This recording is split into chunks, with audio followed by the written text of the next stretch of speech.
Buenos días, soy la doctora Graciela Justi del Hospital Materno Provincial. En esta clase vamos a hablar sobre el crecimiento fetal, las influencias hormonales y los aspectos nutricionales y las influencias maternas en cuanto al mismo. Los objetivos de la clase son reconocer los periodos críticos del crecimiento y desarrollo del ser humano, describir la fisiología del desarrollo y sus principales determinantes, valorar el impacto a partir de las modificaciones de los factores determinantes del crecimiento y desarrollo y listar los principales factores que alteran el crecimiento y desarrollo fetal. Estos son los contenidos de la clase que vamos a desarrollar a continuación. El crecimiento fetal es un proceso en virtud del cual a partir de una única célula se forma un ser pluricelular con órganos y tejidos bien diferenciados. Podemos distinguir durante el crecimiento fetal dos periodos que son la embriogénesis y el periodo fetal. La embriogénesis, que se extiende hasta la semana 12 y es donde se forman los diferentes órganos, y el periodo fetal es el que prosigue al anterior, donde se produce la maduración funcional hasta alcanzar un grado compatible para la adaptación a la vida extrauterina.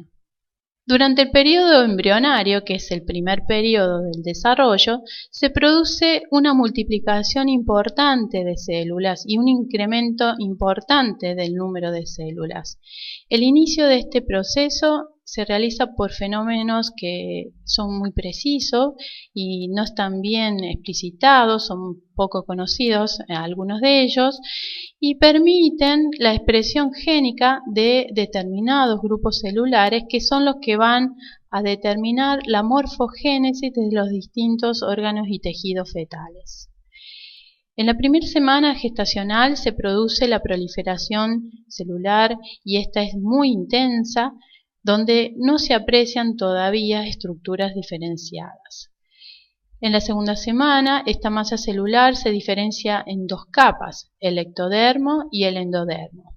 En la tercera semana aparece una nueva capa, el mesodermo.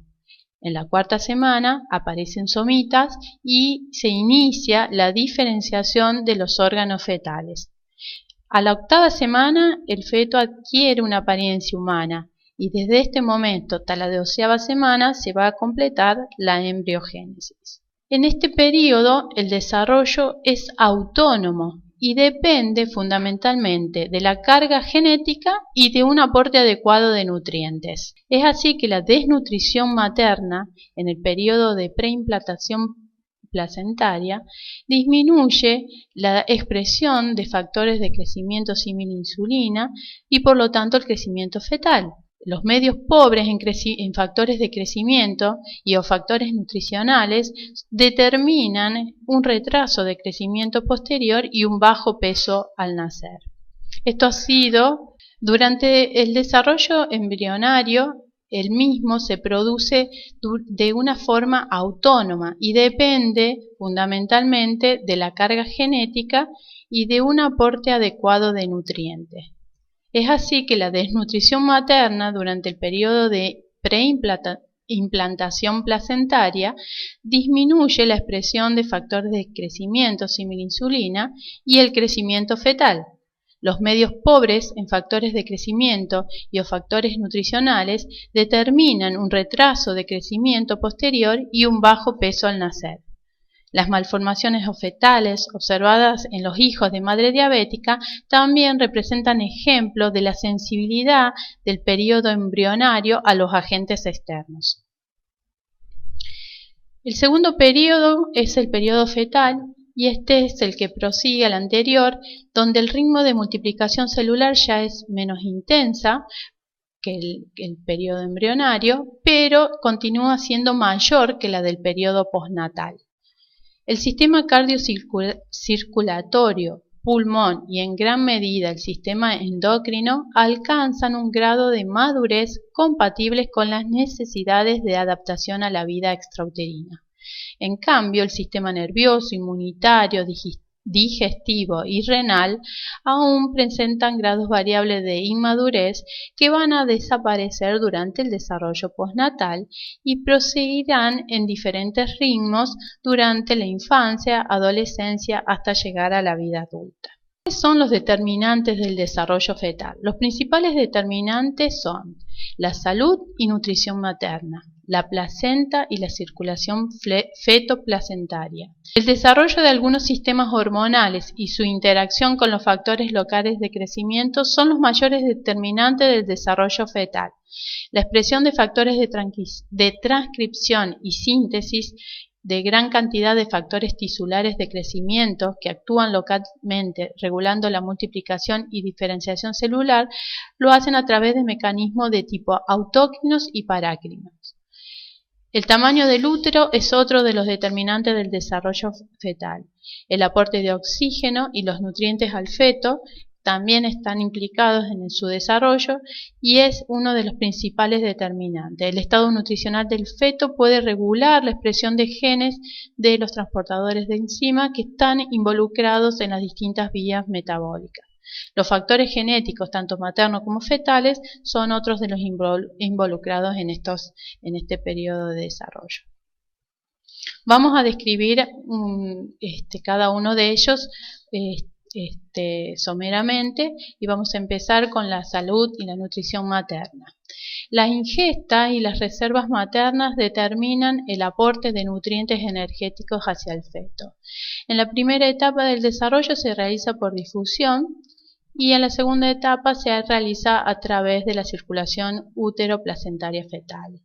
La malnutrición materna antes de la concepción y durante el primer trimestre del embarazo va a condicionar alteraciones a nivel placentario, con disminución de las vellosidades y consecuentemente carencia fetal de sustratos energéticos y no energéticos durante este periodo crítico de máxima multiplicación celular. La malnutrición que se produce durante el tercer trimestre, donde la multiplicación celular ya es menor y se están produciendo las reservas energéticas, tendrán repercusiones sobre todo en lo que es el depósito de las grasas. Estos mecanismos van a limitar el potencial crecimiento fetal.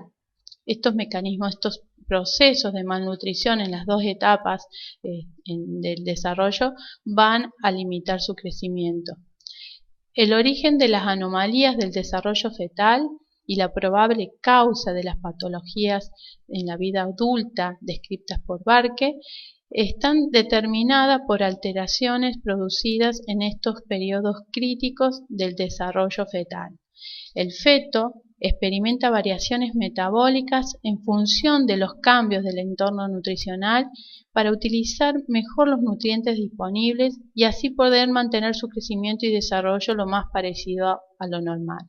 En la vida adulta, estos cambios que fueron realizados durante el feto persisten y si la dieta no es armónica con este estado de restricción que estuvo acostumbrado durante el desarrollo fetal, puede producir la aparición de enfermedades, entre ellas como la diabetes tipo 2.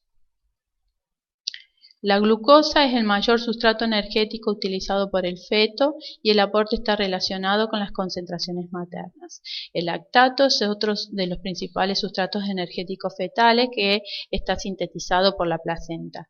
El hígado fetal es capaz de almacenar glucosa y glucógeno en el tercer trimestre del embarazo.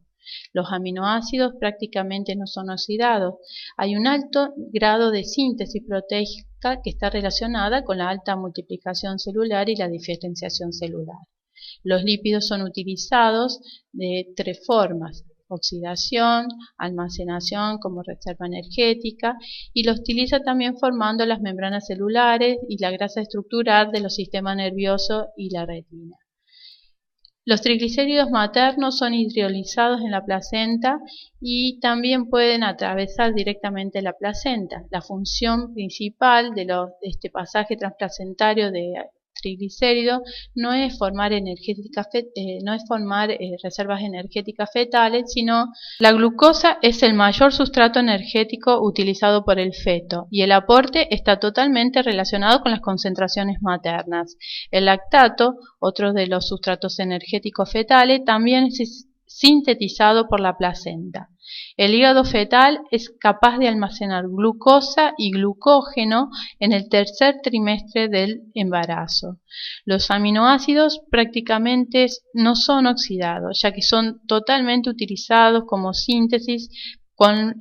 Esto está relacionado con las altas tasas de multiplicación y diferenciación celular.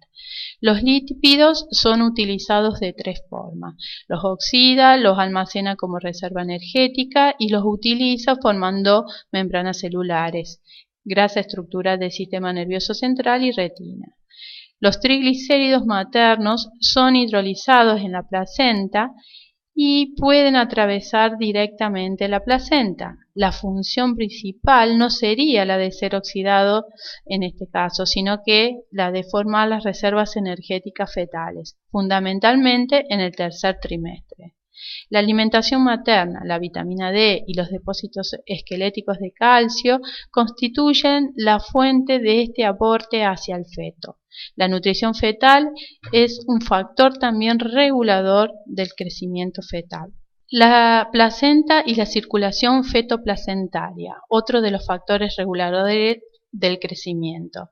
La placenta provee el oxígeno y los nutrientes plásticos, energéticos y no energéticos necesarios para el crecimiento fetal y elimina los productos del metabolismo fetal a través de sus propios sistemas homeostáticos, el hígado, el pulmón y el riñón fundamentalmente. Otro de los mecanismos es el desarrollo de sistemas hormonales y su interacción con factores locales de crecimiento. Durante el desarrollo y crecimiento fetal aparecen nuevas hormonas en la sangre materna. La lactógeno placentario, la hormona de crecimiento placentaria, se incrementa la tasa de secreción de insulina, aumenta significativamente los niveles de factor de crecimiento sin insulina y de la proteína transportadora de este factor de crecimiento. Estos cambios tienen un marcado carácter anabolizante con el objeto de retener nutrientes y proveer el gasto energético para el crecimiento de la unidad fetoplacentaria. La hipoinsulinemia crónica comporta una mala utilización de los nutrientes que se aportan al feto y como consecuencia un retraso del crecimiento. Esto se puede observar fundamentalmente en la genesia del páncreas o en el leprechaunismo, que se caracterizan por presentar bajos niveles de insulina, y los recién nacidos que tienen diabetes neonatal transitorias. Estos recién nacidos se caracterizan por tener un marcado retraso del crecimiento y un marcado bajo peso al nacer. Lo contrario ocurre con la hiperinsulinemia fetal crónica. En esta situación hay un exceso del crecimiento con un incremento del tejido adiposo, como se lo puede observar en los hijos de madres diabéticas mal controladas o en el síndrome de Beckwith-Wiedemann. El estradiol materno regula el crecimiento fetal al regular el crecimiento y el flujo plasmático uterino. El estradiol fetal estimularía la mineralización de los cartílagos.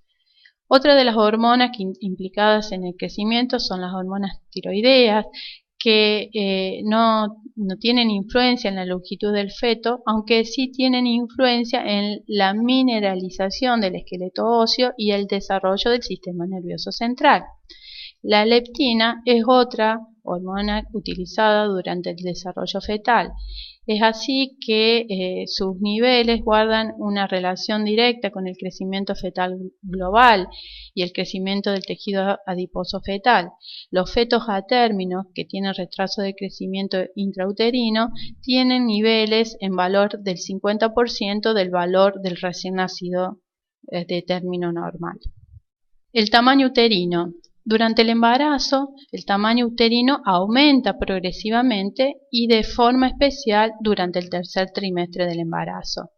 Por lo tanto, distintos factores que puedan delimitar este crecimiento del tamaño uterino son determinantes en el crecimiento fetal, como está comprobado en los embarazos múltiples. La limitación del espacio del continente del desarrollo fetal determina un menor tamaño en el número de fetos que se desarrollan en los embarazos gemelares, y así también ocurre en las situaciones de los úteros tabicados o úteros bicornes. El estado nutricional del feto dijimos que también era otro factor determinante del crecimiento fetal. Desde las primeras divisiones celulares, en la embriogénesis y posteriormente durante el desarrollo fetal, se expresa la síntesis de múltiples factores de crecimiento que de forma autócrina y parácrina van a regular la multiplicación y diferenciación celular. Existe relación entre el aporte de nutrientes y la expresión de factores de crecimiento y proteínas transportadoras de los factores de crecimiento, insulina y crecimiento fetal. La nutrición fetal es uno de los agentes más importantes en la regulación del crecimiento fetal. La insulina estimula la síntesis proteica de glucógeno y regula la lipólisis en el desarrollo fetal. Y también durante el desarrollo embrionario estimula la síntesis de ADN. El otro componente determinante del crecimiento es el componente genético, materno-fetal. Los factores genéticos pueden explicar hasta el 38% de las variaciones observadas en el peso al nacer. De este 38%, el 53% corresponde al genotipo materno, el 39% al genotipo fetal y un 5% al sexo fetal. Es así que los recién nacidos de madres europeas generalmente tienen un peso superior al de los recién nacidos de madres chinas, y estos son superiores a los de los recién nacidos de madres indias, por una cuestión genética en el componente materno. Los recién nacidos varones generalmente pesan 150 gramos más, con un 0,65 centímetros más que las niñas. Este sería el componente relacionado al sexo. Y con respecto al componente genético fetal, está comprobado y está determinado en numerosas alteraciones genéticas congénitas el retraso de crecimiento intrauterino asociado directamente a las mismas. La disfunción de los mecanismos maternos de regulación del crecimiento fetal pueden alterar el crecimiento uterino y cambiar la llamada programación genética fetal. Esto es, alteraciones funcionales en el feto que posteriormente pueden tener repercusiones sobre la expresión de patología en la infancia, adolescencia y edad adulta.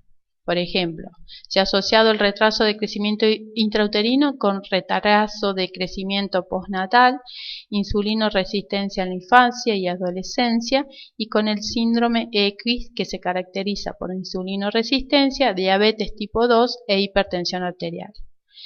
El sobrepeso fetal con hipoglucemia neonatal y con desarrollo de poliquistosis ovárica y obesidad en la etapa adulta es otra de las relaciones observadas en las alteraciones de la regulación del crecimiento fetal.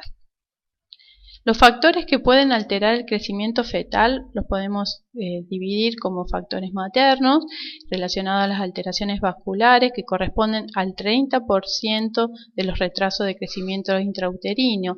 Estas se pueden describir como la hipertensión arterial, la diabetes con compromiso vascular, las enfermedades inmunológicas, el síndrome antifosfolipídicos, las enfermedades del colágeno, los otros factores como la malnutrición materna, las hemoglobinopatías y la anemia, que disminuyen la captación de oxígeno, y las infecciones relacionadas al desarrollo durante el embarazo, como por citomegalovirus, toxoplasmosis, rubiola, varicela, herpes, y los factores como relacionados al consumo de tabaco, alcoholismo y consumo de sustancias ilícitas como cocaína, heroínas y otras.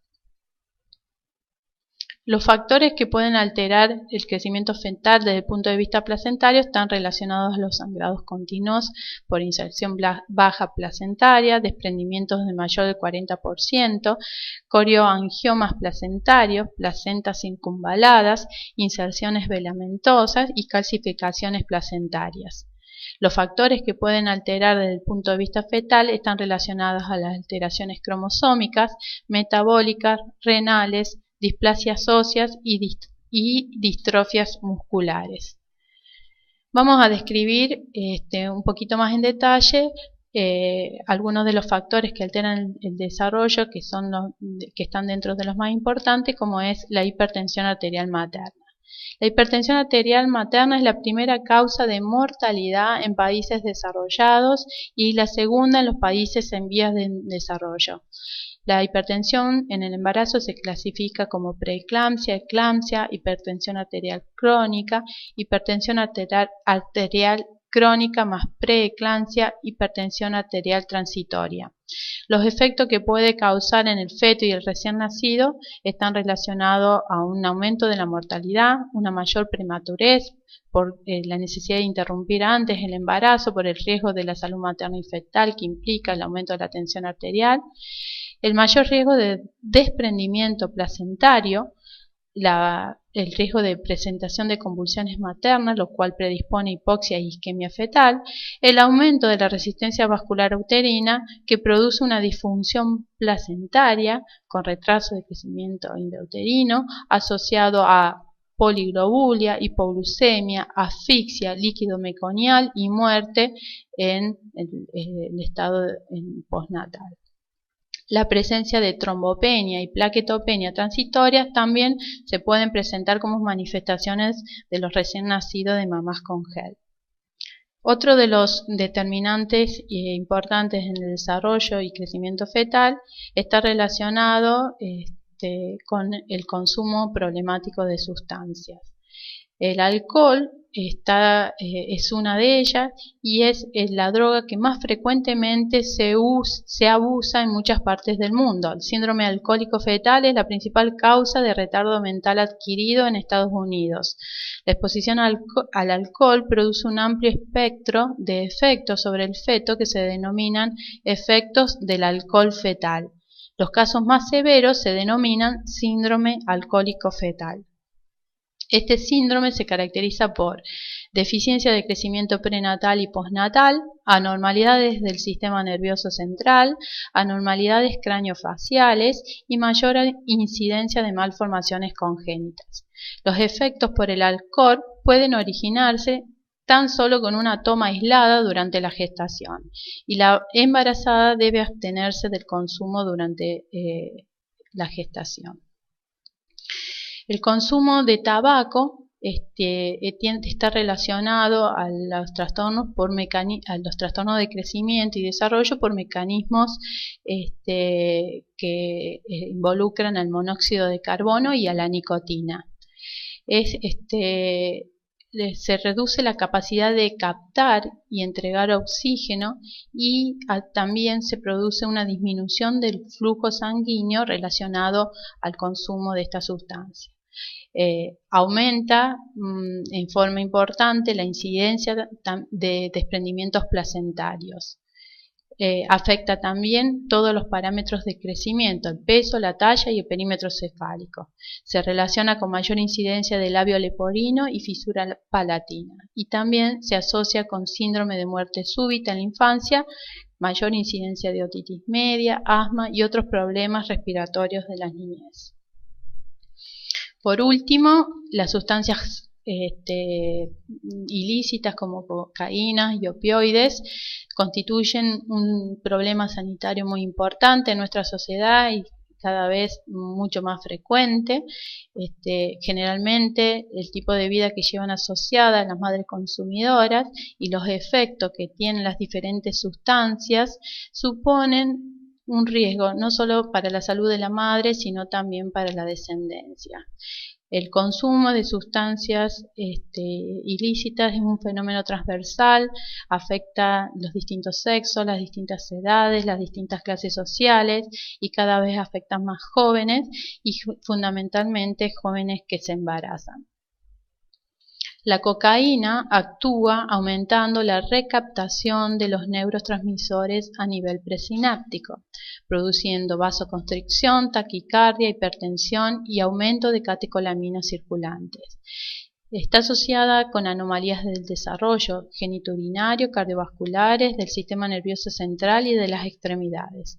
El feto puede presentar retardo de crecimiento intrauterino, parto prematuro, Apgar bajo, compromiso neurológico, microcefalia, temblores, irritabilidad, trastornos del llanto, convulsiones, síndromes de abstinencia, depresión respiratoria, alcalosis respiratoria, bajo gasto cardíaco, trastornos isquémicos miocárdicos, trombosis, hipertensión arterial y trastornos en la alimentación como vómitos, diarrea, enterocolitis necrotizante, perforaciones intestinales, etc.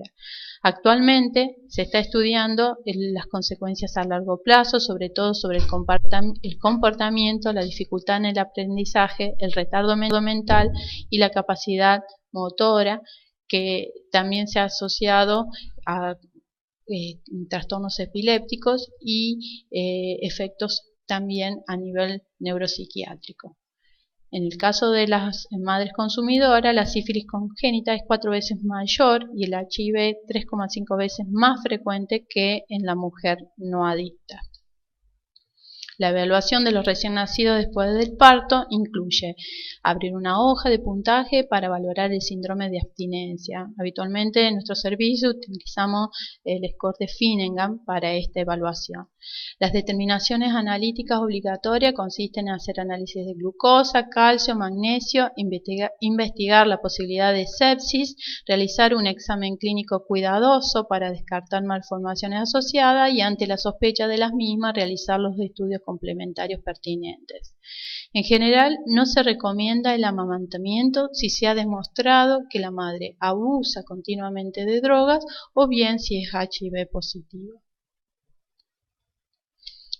Como conclusión sobre la importancia del crecimiento y el desarrollo fetal y los conocimientos actuales, tenemos que decir que estudios recientes sugieren que las adaptaciones metabólicas inducidas en el feto pueden involucrar cambios epigenéticos que inducen alteraciones en la expresión de los genes en tejidos relevantes.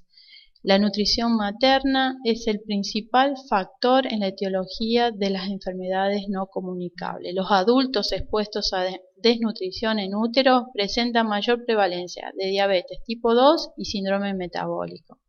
La programación fetal es un proceso que asegura que el feto pueda responder y mantenerse frente al estrés. El escaso aporte nutricional es el principal factor estresante. Cualquier variable materna que reduzca este suministro tendrá sus efectos sobre la programación fetal. Muchas gracias.